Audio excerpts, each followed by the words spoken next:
وقول لهم قولا معروفا صدق اللہ مولانا العظیم.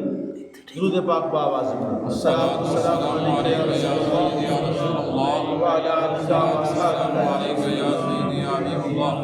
آپ اس طرح کی مجالس میں، ابھی یہ درس قرآن کی مجلس ہے، کبھی آپ عرس کی مجلس میں جاتے ہیں، کبھی آپ دسویں کی مجلس میں جاتے ہیں، کبھی آپ کل شریف کی مجلس میں جاتے ہیں، کبھی آپ عرس کی مجلس میں جاتے ہیں، کبھی آپ عقیقے کی مجلس میں جاتے ہیں، کبھی آپ جو ہے وہ شادی اور بیاہ کی مجلس میں جاتے ہیں.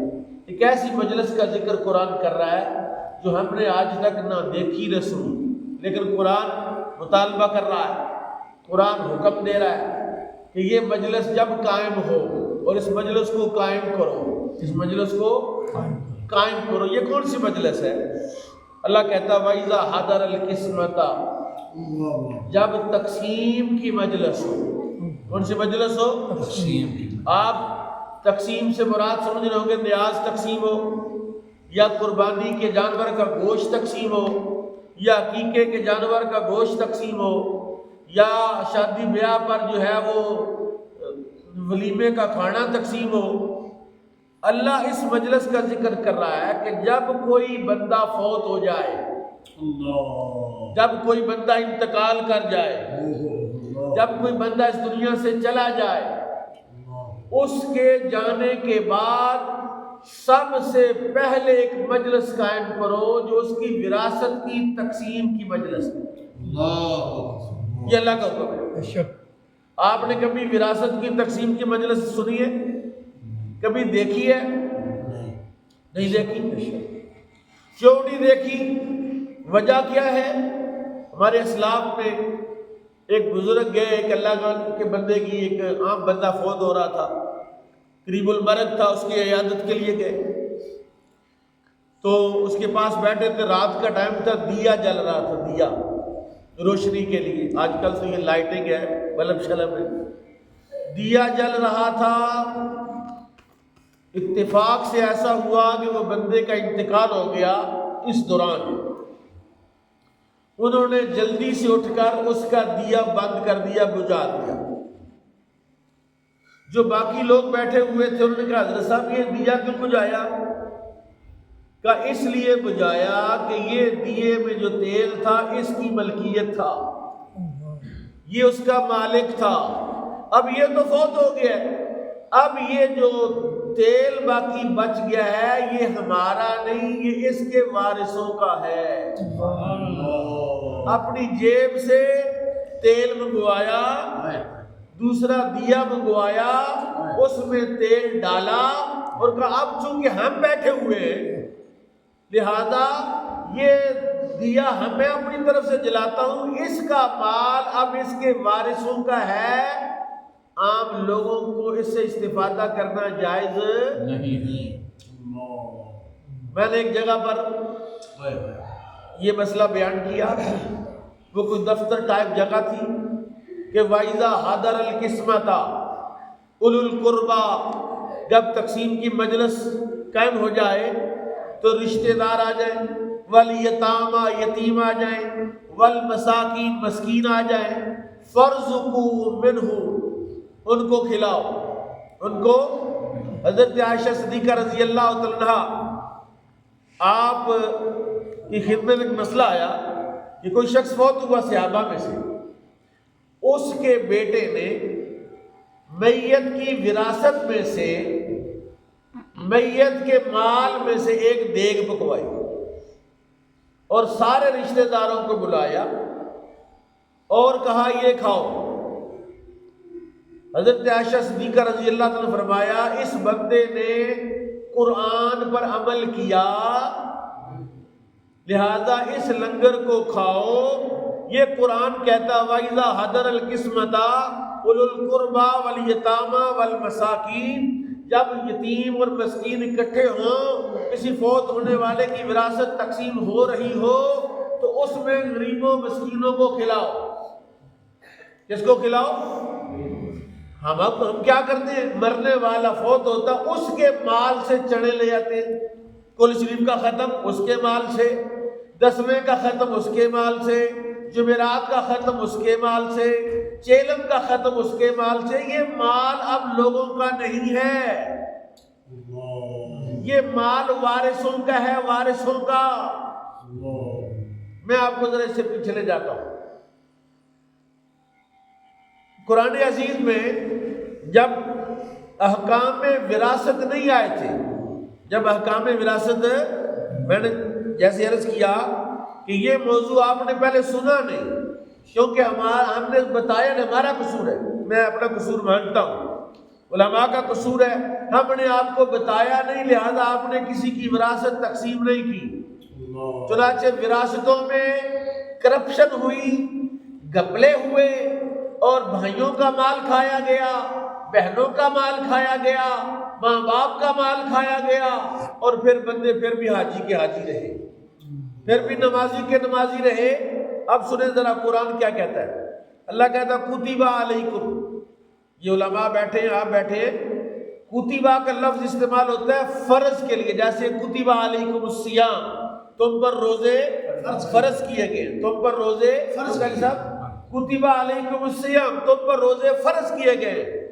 اللہ نے جب احکام وراثت نہیں اترے تھے کہ بیٹے کو کتنا ملے گا، بیٹی کو کتنا ملے گا، باپ کو کتنا ملے گا، بھائی کو کتنا ملے گا، ماں کو کتنا ملے گا، بیوی کو کتنا ملے گا، بہن کو کتنا ملے گا، یہ احکام ابھی اترے نہیں تھے، تب اللہ نے فرمایا کتب علیکم اذا حضر احدکم الموت، لازم کیا گیا، فرض کیا گیا اس بندے کے لیے جس کو موت آ رہی ہو، جو قریب المرگ ہو، اس پر اللہ نے فرض کیا۔ کیا فرض کیا؟ ان ترک خیرا، اس خیرہ سے مراد نیکی نہیں ہے، اس خیرہ سے مراد مال ہے۔ کیا ہے؟ جب کوئی بندہ مال رکھتا ہے تو مال والا بندہ مرنے سے پہلے وصیت کر کے مرے، فرض کیا اللہ نے۔ اور کیا فرمایا؟ الوصیۃ للوالدین، والدین کے لیے وصیت کرے کہ میری ماں اور باپ کو یہ دے دینا، والاقربین، اور اپنے قریبی رشتہ داروں، بیٹے کو اتنا دینا، بیٹی کو اتنا دینا، بھائی کو اتنا دینا، بہن کو اتنا دینا، بالمعروف حقا، معروف طریقے سے خرچ کرنا اور تقسیم کر دینا میری وراثت کو، نہ یہ کہ میرا چھوٹا بیٹا جو ہے وہ اب مال پر قبضہ کر لے۔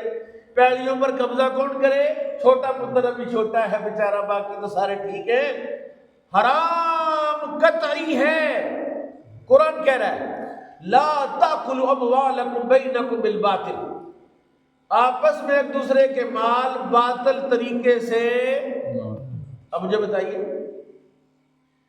یہ جو آپ کا گاؤں ہے کوٹلی باجوہ، سارے بندے ایک ہی حیثیت کے ہیں؟ سب کے پاس برابر مال ہے؟ سب کے پاس دولت برابر ہے؟ سب کے پاس زمین برابر ہے؟ سب کے پاس مکان کا سائز برابر ہے؟ تو کم زیادہ ہے نا؟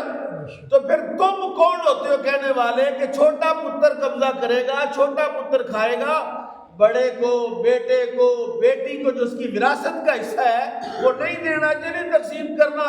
ابھی تو ہمارے لوگ کہیں گے ابھی تو اس کا کفن بھی میلا نہیں ہوا، تو وراثت لے کے بیٹھ گئے ہو۔ اور رب کا قرآن کہہ رہا ہے وراثت تقسیم کرو۔ رب کا قرآن کیا کہہ رہا ہے؟ میں مفتی ہوں، میرے پاس فتوے آتے ہیں، طلاق ہو گئی فتویٰ دے، طلاق رجی ہے، طلاق بائنہ ہے، طلاق مغلظہ ہے، طلاق عدت کتنی ہے، بیوہ کی۔ مجھے آپ بتائیے بندے زیادہ فوت ہوتے ہیں یا طلاقیں زیادہ ہوتی ہیں؟ بندے، بولو تو صحیح، بندے زیادہ۔ یعنی آپ کے گاؤں میں کبھی 6 مہینے سال کے بعد کوئی کا طلاق ہو گئی ہوگی، لیکن آپ کے گاؤں میں سال میں 2 4 5 بندے تو فوت ہوتے ہی ہیں۔ آج تک ہمارے پاس کبھی یہ فتویٰ نہیں آیا، مسئلہ نہیں آیا کہ جناب ایک بندہ فوت ہو گیا، حاجی صاحب فوت ہو گئے، بابا جی فوت ہو گئے، اس کی وراثت تقسیم کرنی ہے، بتائیے بیٹے کو کتنا ملے گا، بیٹی کو کتنا ملے گا، ماں کو کتنا ملے گا، باپ کو کتنا ملے گا، بیوی کو کتنا ملے گا۔ اس کا مطلب ہے کہ یا تو یہ ہے کہ لوگوں کو سارا ہی پتہ ہے، لوگوں کو قاری صاحب پتہ ہے، علم ہے، معرفت ہے کہ بھی کتنا کتنا حصہ ہے، یا یہ ہے کہ اگر یہ نہیں پوچھ رہے اور پتہ بھی نہیں ہے تو یہ دینا ہی نہیں چاہتے، یہ تقسیم نہیں کرنا چاہتے، یہ وراثت تقسیم نہیں کرتے۔ اور میں قرآن کریم کی ایک آیت آپ کو پڑھ کے سناتا ہوں۔ اللہ کہتا ہے الذین یأکلون اموال الیتامی ظلما انما یأکلون فی بطونہم نارا نارا نارا۔ ایک بندہ فوت ہو گیا، اس کے 2 بیٹے نابالغ ہیں، یتیم ہیں، نابالغ بچے ہیں، یتیم ہو گئے، نابالغ ہیں، بیٹی نابالغ ہے، بیٹا نابالغ ہے، 2 بچے اس کے بالغ ہیں، مالدار ہیں، ایک بندہ گھر کا سربراہ بن گیا۔ اب باپ کا سارا ہی مال بینک سے پیسے نکلوا لیے، زمین پر قبضہ ہے، سارا کچھ اس کے پاس ہے، ان بچوں کو، یتیموں کو نہیں دے رہے، ان کو ان کا حق نہیں مل رہا۔ میں قرآن کریم پڑھ کے سنا رہا ہوں آپ کو کہ مجھے بتائیے یہ جو یتیم کا مال کھانا ہے ناحق طریقے سے، ناحق مال کھانا، اللہ کہہ رہا وہ پیٹ میں جہنم کی آگ بھر رہا ہے، تو بھائی ہے تو بھائی کا مال کھا کے جہنم کی آگ بھر رہا ہے، تو مجھے بتائیے اس کی نماز کہاں گئی؟ جو حرام کھا رہا ہے، جو حرام کھا رہا ہے، آپ کہتے ہیں سور پکڑ لیا ہے، خنزیر پکڑ لیا، مار لیا، اس کی بوٹیاں شوٹیاں بنائیں، ٹکا کباب بنا کے تو آپ کھاتے ہیں؟ کہتے نہیں یار یہ تو سور حرام ہے، ناجائز ہے، یہ جائز نہیں ہے، یہ گندا ہے، نجس ہے، پلید ہے، اور اس سے زیادہ پلید ہے کہ تو یتیم کا مال کھائے۔ لیکن یہ میٹھا میٹھا ہے، یہ کھاتا ہے۔ میری بات سنو، کان کھول کے سنو، جب تمہارے گاؤں میں سارے لوگ برابر نہیں، مال کے اعتبار سے، گھر کے اعتبار سے، مال ڈنگر کے اعتبار سے، زمینوں کے اعتبار سے، تو پھر وراثت کو تقسیم کرنے میں کیا رکاوٹ ہے کہ ابھی بچے چھوٹے ہیں، فلانا ہے، لہذا نہیں دے۔ میں سنے حدیث سناتا ہوں، وراثت تقسیم نہیں کی جائے گی کب؟ مرنے والے کا اگر بیوی جو فوت ہوا اس کی بیوی حاملہ ہے، اس کے پیٹ میں بچہ ہے، تو وراثت تقسیم روک دی جائے گی جب تک وہ بچہ پیدا نہیں ہو جاتا۔ کیوں کہ اگر لڑکا ہے تو اس کو ڈبل ملے گا، بیٹی سے دگنا ملے گا، بیٹا ہے تو بیٹی ہے تو اس کو ایک گنا ملے گا، بیٹے کو 2 گنا ملے گا، لہذا اس کی وراثت روکی جائے، جب یہ بچہ پیدا ہو جائے پھر وراثت تقسیم کی جائے۔ یہ قرآن کی تعلیمات ہے۔ اب وہ جو آیت پوری کر کے پھر میں آگے چلتا ہوں۔ اللہ کہتا ہے فَمَن بَدَّلَهُ بَعْدَ مَا سَمِعَهُ، جو وصیت لکھی نا، ہوا یہ کہ ایک تاجر مدینے کا تاجر، وہ تجارت کا سامان لے کے کہیں گیا، مال تجارت بھی تھا، رستے میں فوت ہو گیا۔ اب اس نے سن رکھا تھا کہ وراثت کی تقسیم فرض ہے، اس نے وصیت لکھی، اپنے پورے مال کی لسٹ بنائی کہ فی الحال میرے پاس اتنا مال ہے، اتنی نقدی ہے، اور میرے گھر میں اتنا مال پڑا ہوا ہے، فلاں سے میں نے اتنا لینا ہے، فلاں کو اتنا دینا ہے، اور اس نے وصیت لے کے اپنے ساتھی تاجروں کو دے دی کہ یار یہ تم رکھو، میرے گھر دے دینا۔ اس نے دوسرا یہ کام کیا، ایک لسٹ بنائی اپنے سارے سامان کی، اور وہ اپنے سامان کے کسی چیز میں چھپا کہ اگر یہ ظالم کے بچے رستے میں لسٹ کرپشن کر دیں گے تو میرے وارثوں کو وہ سارا کچھ تو پہنچ جائے گا۔ اب ہوا یہ کہ انہوں نے رستے میں لسٹ بدلی جو ان کے پاس تھی، جو وصیت تھی، اس میں مال کم شو کیا، فرض کو اس کے بعد 25,000 تھا، انہوں نے کہا اس کے بعد 5,000 ہے، 20,000 آپس میں بانٹ لیا۔ جو لسٹ تھی مال تجارت کی، سامان تجارت، اس میں بھی کرپشن کی۔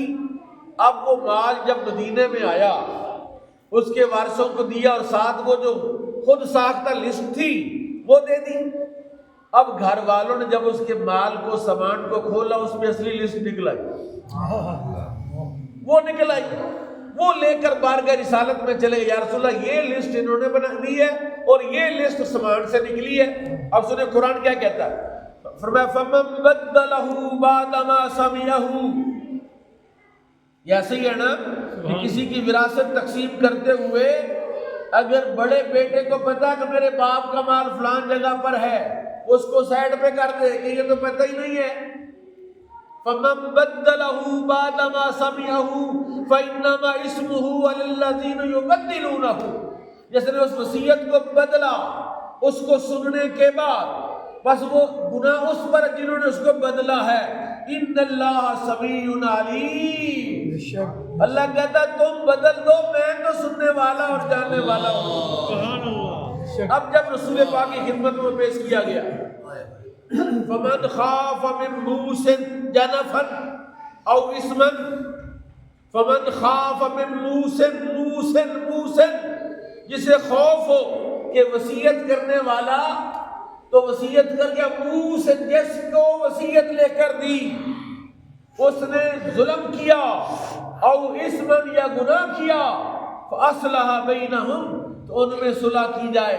برادری کے لوگ بیٹھے، خاندان کے لوگ بیٹھے، کوئی عالم دین بلا کر بٹھایا جائے کہ وراثت تقسیم ہونی ہے. حضرت صاحب ذرا آپ بتا دیں شریعت کا تقاضا کیا ہے، قرآن کا کیا حکم ہے، قرآن کیا کہتا ہے. اب سنیں، فرمایا فلا اسم علیہ ان اللہ غفور الرحیم، اگر صلح کرا دی، معاملہ برابر برابر کر کے نپٹا دیا، اللہ بخشنے والا اور رحم کرنے والا ہے. اب کیا ہے، مال وراثت تقسیم، وراثت تقسیم نہیں ہو رہی. وراثت تقسیم ہے نہ حق کسی بیٹے کو فائدہ دیتی ہے پر یا پنچایت تھانہ کسی کو فیور دیتا ہے، وہ جہنم میں جائے گا، وہ ظلم کا برابر کا حقدار ہے. اور یہی وجہ ہے کہ ہم بہنوں کو حصہ نہیں دے رہے، بہنوں کا حصہ نہیں دے. اگلے دن ایک جگہ پر بات ہوئی، تقریر ہوئی، بڑی داد ملی مجھے. یہ کون سا پیلس ہے، روشن پیلس میں نے تقریر کی. علی پور شریف کے بڑے بڑے مشائخ بیٹھے تھے، ناروال کی پوری کریم بیٹھی تھی. میں نے اس موضوع پر بات کی، انہوں نے کہا بڑی بات ہے. میں نے کہا یہ تو بتاؤ، چیلنج ہے میرا کہ یہ تو ہے کہ بہن نے بھائی کو حصہ معاف کر دیا. یہ ایک مثال نہیں، دو نہیں، تین نہیں، چار نہیں، سینکڑوں ہزاروں مثالیں. کوئی ایک بھائی پورے پاکستان میں دکھاؤ جس نے اپنا مال اور اپنا حصہ کسی بہن کے ہاتھ میں معاف کر دیا.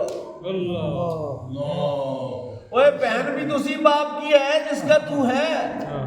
تیری بہن تجھے معاف کر دے تو میٹھا میٹھا ہپ ہپ اور کوڑا کوڑا، کبھی تو بھی اپنی ساری وراثت اپنی بہن کو نام کر دو تو بہن تو لے لے میں چھوڑتا ہوں. نہیں چھوڑے گا ظالم، اور سمجھتا ہے کہ میں یہ مال زبردستی لے لوں گا، بہن کے ساتھ زیادتی کر لوں گا. بہن بیچاری وہ کہیں سے اس کی شادی ہوئی ہے، وہ اپنے میکے میں، وہ اپنے سسرال میں پریشان ہے کہ بھائی سے اگر حصہ مانگا تو بھائی ناراض ہو جائے گا، میں اپنے میکے نہیں جا سکوں گی، اپنی ماں کا گھر نہیں دیکھ سکوں گی، اپنے باپ کا گھر ہے تو کہاں جاؤں. وہ ڈرتی بیچاری اس کے نام کر دیتی. نہیں تو میں نے تو ارب پتی بندوں کو دیکھا ہے، وہ چوانی نہیں چھوڑتے، چوانی. مجھے یاد ہے ایک بندہ تھا، اس سے میں نے 2 کروڑ کا سودا لیا. تو جب اس کو پیسے دینے لگا، اس میں سے ایک مرلہ اس کی زمین کم تھی.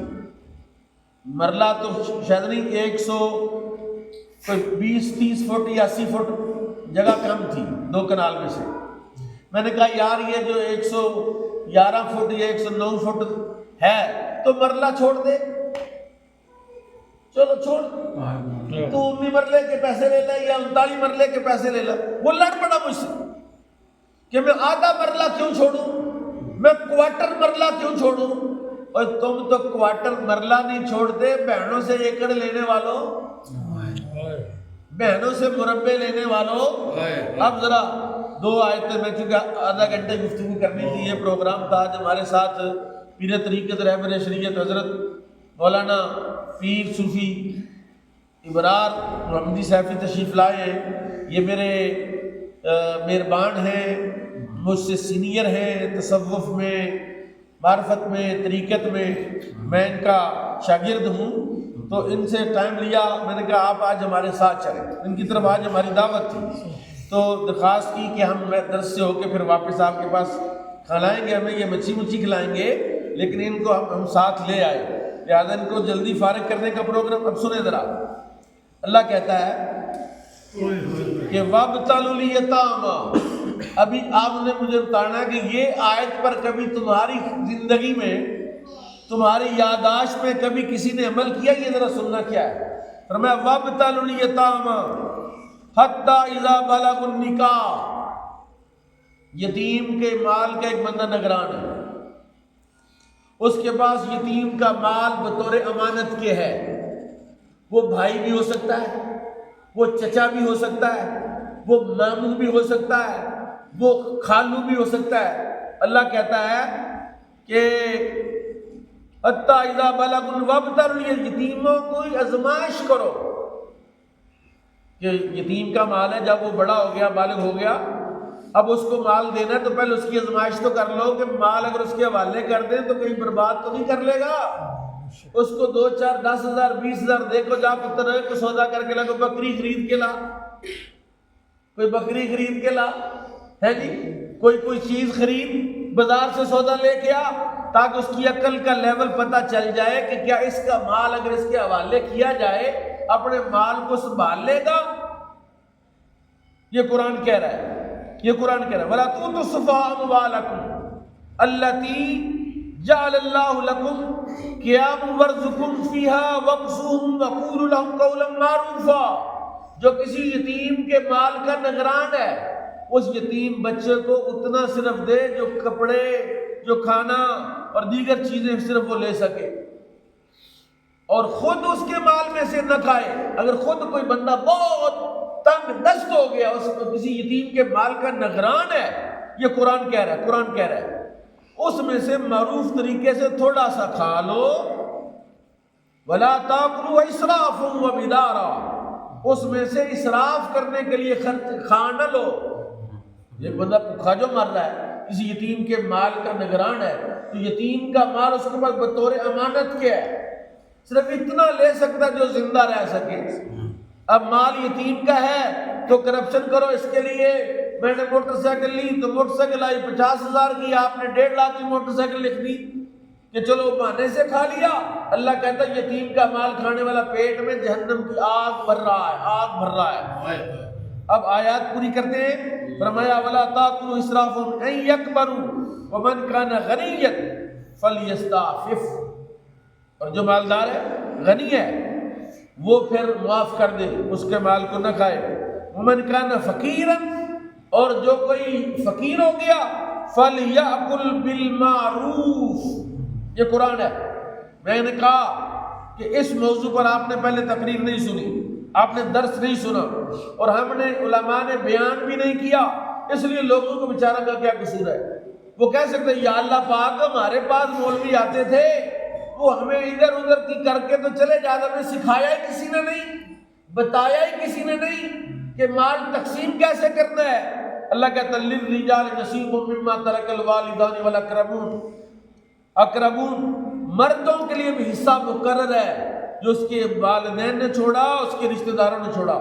وللنساء نصیب مما ترک الوالدان والاقربون، اور عورتوں کے لیے بھی حصہ مقرر ہے جو اس کے ماں باپ نے چھوڑا اور اس کے رشتہ دار۔ مما قل منہ او کثر، مما قل منہ، میں قرآن پڑھ رہا ہوں، سبحان اللہ کہہ سو ہے، یہ درس تھوڑا کڑوا ہے۔ نعرہ تکبیر، نعرہ رسالت، نعرہ رسالت، نعرہ حیدری، نعرہ حیدری، نعرہ غوثیہ، نعرہ غوثیہ، عظمت قرآن زندہ، عظمت قرآن زندہ، حضرت علامہ مولانا مفتی احمد سعید طفیل صاحب اپنے باپ کی موجودگی میں یہ مضمون بیان کیا، اور ظفروال کے پاس جنڈیالہ کا میرے ابا جی میرے ساتھ دائیں طرف بیٹھے ہوئے تھے کرسی پر، اسٹیج پر صدارت فرما رہے تھے۔ میرے ایک عزیز کے، میرا ہم ظلم، اس کا باپ فوت ہو، اس کی ماں فوت ہو گئی، میں نے یہ مضمون بیان کیا۔ یقین جانے مجھے اس دن اپنے باپ کے تقوی اور اس کی دل کی نرمی کو محسوس کر کے بڑی خوشی ہوئی۔ ابا جی نے کہا پتر میں کتے مجرم تھے نہیں جڑی میں تقسیم کی تھی. کون کرتا ہے کرتا کون کہتا ہے؟ فرمایا نصیبا مفروضا، حصے مقرر ہے. وَإِذَا حَضَرَ الْقِسْمَةَ، یہ جو آیت اگلی پڑھ رہا ہوں یہ منسوخ ہے، لیکن اس میں ایک مجلس کا ذکر ہے. مجلس کا قاری خورشید صاحب سمجھ رہے ہیں، رفاقت قادری صاحب سمجھ رہے ہیں. آپ کے پورے گاؤں میں جب بھی کوئی بندہ فوت ہو، اس کے تیسرے دن سوگ کے بعد ساری برادری بیٹھے، سارے رشتہ دار بیٹھے، اس کی وراثت کی لسٹ بنائیں، کسی عالم دین کو بلا کے اس کی وراثت تقسیم کرے. میں اللہ کی عزت کی قسم کھاتا ہوں، اگر تم نے وراثت تقسیم کر دی، اللہ سارے وارثوں کو عزت سے مالا مال کرے گا. مال سے مال کہتا جی میں ماڑا بندہ، میں غریب آدمی ہے، اے نال دا پلاٹ منو دے دیو، اے مرلے منو دے دیو. تم اگر یہ کسی کا حق نہیں کھاؤ گے تو وہ کیا کرے گا؟ تمہیں دے گا نہیں. تیرے باپ کو وراثت کس نے دی؟ اس نے تمہیں بھی دے گا، تیرا بھی وہی رب ہے. آج ایک ختم میں تھا تو وہاں وہ کھانا کھلاتا ہے بندہ بڑے لوگوں کو، دوپہر سے لے کر شام تک کھانا کھلاتا ہے. تو وہاں میں تھا تو میں نے کہا شاید خطیب صاحب مجھے دعوت دے دیں، کیونکہ میں قربان جاؤں اپنے ساتھی علماء پر. پتہ نہیں کیوں مجھ سے بغض رکھتے ہیں. میں حالانکہ کوئی کبھی کسی کی اس طرح کی بات نہیں کرتا، دل آزاری نہیں کرتا، لیکن میں خوش آمد بھی کبھی کسی کی نہیں کی. تو وہ بات کر رہے تھے، بیان کر رہے تھے، حالانکہ وہاں یہ بات کرنی چاہیے تھی، ہونی چاہیے. وہ کھانا کھلاتا تھا لوگوں کو. میں نے کہا فوراً میرے ذہن میں یہ مضمون آیا سورہ والفجر کا کہ اللہ فرماتا ہے کہ وَإِذَا مَبْتَلَاهُ فَقَدَرَ عَلَيْهِ رِزْقَهُ، جب اللہ تعالیٰ کسی بندے کے حالات تنگ کرے، اس کا رزق تنگ کر دے، فَيَقُولُ رَبِّ أَهَانَنِ، کہتا ہے میرے اللہ نے مجھے ذلیل کر چھڑے. کلا، اللہ کہتا ہے میں ذلیل پتہ کب کرتا ہوں؟ کلا بل لا تکرمون الیتیم، میں اس کو اس لیے ذلیل کر رہا ہوں کہ یہ یتیم کی عزت نہیں کرتا تھا، اپنی کرتوت نہیں دیکھتے. کلا بل لا تکرمون الیتیم، یہ کہتا اللہ نے مجھے رسوا کر دیا، میرا کاروبار تباہ ہو گیا، میرے نوکری سے چھٹی ہو گئی. کبھی یہ نہیں غور کیا. اللہ کہتا ولا تحاضون علی طعام المسکین، نہ خود مسکینوں کو کھانا کھلاتا، نہ کسی یاروں کو کہتا یار مسکینوں کو کھلاؤ. تمہارے کوئی یار بھی تو ہوں گے نا، تم نہیں کھلا سکتے. کوئی یار مالدار ہے، اس کا یار کوئی دیگ پکا، انہوں نے کہا قاضی دے، انہوں نے کہا ویسی پکا، ویسی پکا. پھر سارے محلے کے بندے بلا، غریبوں کو بلا اور ان کو کھانا کھلا. یہ قرآن کہہ رہا ہے. اللہ کہتا ہے وَتَأْكُلُونَ التُّرَاثَ أَكْلًا لَمًّا، أَكْلًا لَمًّا، أَكْلًا لَمًّا. کبھی أَكْلًا لَمًّا کا معنی آپ پڑھو تو آپ کو پتہ چلے. فرمایا وَتَأْكُلُونَ التُّرَاثَ، آج جو کہہ رہا اللہ نے مجھے رسوا کر دیا، میرے مال میں تنگی کر دی. یہ وراثت کھاتا، وراثت. تأکلون التراث اکلا لمّا، تکے شاہی سے کھاتا ہے، اپنا حصہ بھی کھاتا ہے، ونصیبا غیرہ، غیر کا حصہ بھی کھا جاتا ہے. اللہ کہتے ہیں اس لیے میں نے اس کے حالات تنگ کر دیے. اس کو سمجھ نہیں آ رہی کہ کاروبار تباہ کیوں ہوا. حالانکہ تمہیں اور ہمیں تو کاروباروں کی ضرورت ہے، اس کو دینے کے لیے کسی کاروبار کی محتاجی نہیں ہے. وہ بغیر کاروبار کے بھی لوگوں کو مالدار کر دیتا ہے. بندے کو ہوش نہیں ہوتی کاروبار کیا ہوتا ہے، تو چھپڑ پھاڑ کے، حضرت چھپڑ پھاڑ کے دیتا ہے کہ نہیں بندہ. اللہ پھر اس کو چندر کے سے ناروال لے آتا ہے. میں تو حیران رہ گیا آپ کی بیٹھک دے کے، میں نے کہا کمال ہو گیا ہے. تو اللہ دیتا، اللہ پر بھروسہ کرو. ولا وتحبون المال حبا جما، یہ بندے پتہ وراثت کیوں کھاتے ہیں؟ کہتے ہیں یہ مال سے اتنی حبا جما، حبا جما، حبا جما، یعنی محبت اتنی مال کی کہ بھائی کا مال بھی کھا جائے، بہن کا مال بھی کھا جائے، اور وراثت تقسیم ہونے لگی. پھر کیا ہوتا ہے؟ آخری بات ہوتا یہ ہے کہ جب وراثت تقسیم کرنے کی باری آتی ہے، شیار اولاد ہوتی ہے، وہ چنگی چنگی زمینوں پر قبضہ کر لیتی ہے، چنگے چنگے پلاٹوں پر قبضہ کر لیتے ہیں. وہ جو بیچارے میرے طرح کے سادے مادے بندے ہیں جو مطالبہ نہیں کرتے، جو گلہ نہیں کرتے، ہم نہیں کبھی گلہ کرتے کہ یار اس نے یہ نہیں دیا، میرا وہ حق بنتا تھا. مجھے یاد ہے ایک دفعہ میرے ابا جی نے کہا تو ہنڈائی لے لے، کوئی بات نہیں گھر میں کہ ہنڈائی مفتی صاحب کی. میں نے کہا ابا جی نہ مجھے ہنڈائی چاہیے نہ ہنڈا چاہیے، بس آپ کی دعا چاہیے. تو اللہ گواہ ہے میں نے کوئی ہنڈائی شنڈائی نہیں لی، لیکن اللہ نے مجھے ہنڈائیوں کا محتاج ہی نہیں۔ اس لیے لوگوں یتیموں کا مال نہ کھاؤ، وراثت ٹائم پر تقسیم کرو۔ جب بھی کوئی مر جائے، فوت ہو جائے، سب نے جانا ہے، میں نے مر جانا ہے، جو میں نے کمایا ہے، میری جو کمائی ہے، میری وارثوں کو برابر برابر تقسیم کر کے دوسرے تیسرے ویلے ہو جاؤ۔ اب جو بچے چھوٹے ہیں بڑے ہیں وہ جانے اور ان کا اللہ جانے۔ وارث کو فارغ ہو گئے کہ یا اللہ ہم نے تیرے حکم کے مطابق وراثت تقسیم کی، اس لیے ختم کی مجلس کا ذکر قرآن میں نہیں۔ اب یہ بات میں کہنے لگا، میں سمجھی ہوں، میں کہنے لگا ختم کی مجلس کا ذکر قرآن میں نہیں، قرآن شریف کا ذکر قرآن میں نہیں، 10ویں کا ذکر قرآن میں نہیں، چیلم کا ذکر قرآن میں نہیں، سالانہ ختم کا ذکر قرآن میں نہیں، لیکن وراثت کی تقسیم کا ذکر قرآن میں ہے۔ سبحان اللہ۔ جو مجلس اللہ کہہ رہا قائم کرو وہ قائم نہیں کرتے، اور جو مجلس اللہ نے نہیں کہا۔ اور میرے اعلیٰ فاضل بریلوی نے لکھا فتاوی رضویہ میں کہ اگر کوئی بندہ فوت ہو گیا اور ناک رکھنے کے لیے اس کی کچھ نابالغ اولاد ہے کچھ بالغ اولاد ہے، اس کا ختم دلاتے، بڑا ختم، چاڑی دے گا، بریانیاں، زردے، حلیمہ، دلیمہ ہے۔ کہا اگر یہ یتیموں کے مال سے کھلایا گیا تو حرام قطعی ہے یہ ختم۔ سنیوں کا امام کہہ رہا ہے، بریلی کا تاجدار کہہ رہا ہے کہ یہ حرام قطعی ہے، یہ ختم، یہ حرام قطعی ہے، کیونکہ اس میں وہ وراثت استعمال کی گئی۔ ہاں یہ بات میں وضاحت کر دوں، مطلب یہی بات نا آپ کے ذہن میں رہے، اگر فوت ہونے والے کی بالغ اولاد ہے، سب صاحب حیثیت ہیں، سب اپنی آزاد مرضی سے اپنے حصے میں سے کسی اپنے ابے کا دادے پردادے کا ختم دلائیں تو بالکل جائز ہے، حلال ہے، طیب ہے، پاکیزہ ہے، صدقہ و خیرات ہے۔ لیکن خبردار یتیموں اور وارثوں، اگر ایک بھی اولاد میں سے بیٹی بیٹے میں سے کہتا نہیں میں نے اپنے حصے کا پیسہ ختم پر خرچ نہیں کرنے دینا، میرے چھوٹے چھوٹے بچے ہیں، میں بھوک سے مر رہا ہوں، اس میں سے میرا حصہ دو، کہتا یار کیسا ظالم ہے، ختم نہیں دلا سکتا اپنے ابے کا، وہ فرض ہے، فرض نہیں ہے، اس کا حصہ اس کے حوالے کرو تاکہ وہ اپنی ضرورتیں پوری کر لے۔ اللہ تعالیٰ مجھے اور آپ کو قرآن کی سمجھ عطا فرمائے، قرآن کا حقیقی درس۔ یہ میرا درد ہے، یہ میرا بھائی رستے میں بیان کر رہا تھا، میں ان کے گاؤں میں گیا، میں نہیں جانتے تھے، میرا کوئی تعلق نہیں ان کے ساتھ، میں گاؤں گاؤں جا کے درس کرتا ہوں، اور آج بھی میں تکیشائی سے آ کے درس کر رہا ہوں۔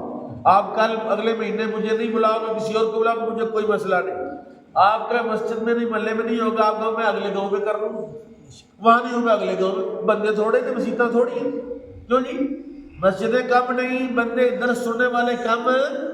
اگر آپ سیکھیں گے تو کس کا فائدہ ہے؟ آپ کا فائدہ ہے، فقیر نے تو سکھانا ہے۔ مجھے ایسے بھی لوگ فون کر کے مسئلہ پوچھتے ہیں، میرے شہر کے بڑے بڑے علماء مجھ سے مسئلہ پوچھتے ہیں، میں مفتی ہوں، جن کو میں دیکھنا پسند نہیں کرتا، لیکن میں مسئلہ ان کو بڑی دل جمی سے، بڑے شوق سے اور بڑی محبت سے بتاتا ہوں۔ کیوں؟ میں کہتا ہوں یہ علم میرے پاس اللہ کا نور ہے، اگر میں نے اس نور میں کنجوسی کی اللہ مجھ سے چھین لے۔ اللہ کہ مولوی صاحب جو اپنی مرضی کے بندوں کو بتاتا ہے، جس کو پسند نہیں بتاتا، تو میرا اللہ سنو ناراض ہو جائے، میں کیوں ایسا کروں؟ اس لیے ایک مولوی ہے بڑا بدماش ہے اور وہ ہمیشہ مجھے تکلیف پہنچانے کی کوشش کرتا ہے، وہ خود نہیں مجھ سے مسئلہ پوچھتا، آپ نے کسی شاگرد کا پوچھی ذرا مفتی صاحب، مجھے پتا ہوتا ہے یہ مسئلہ کہ میں اس کو اسی طرح بتاتا ہوں، دل کھول کے بتاتا ہوں کہ یہ میرے پاس میرے اللہ کا نور ہے، اور یہ نور کسی کسی کو ملتا ہے، ہر کسی کو ملتا نہیں۔ اللہ سونا مجھے یہ نور دیا، دعا کرو اللہ سونا مجھے اس نور کی قدر کرنے کی توفیق عطا فرمائے۔ وما علی الا البلاغ، مصطفیٰ جان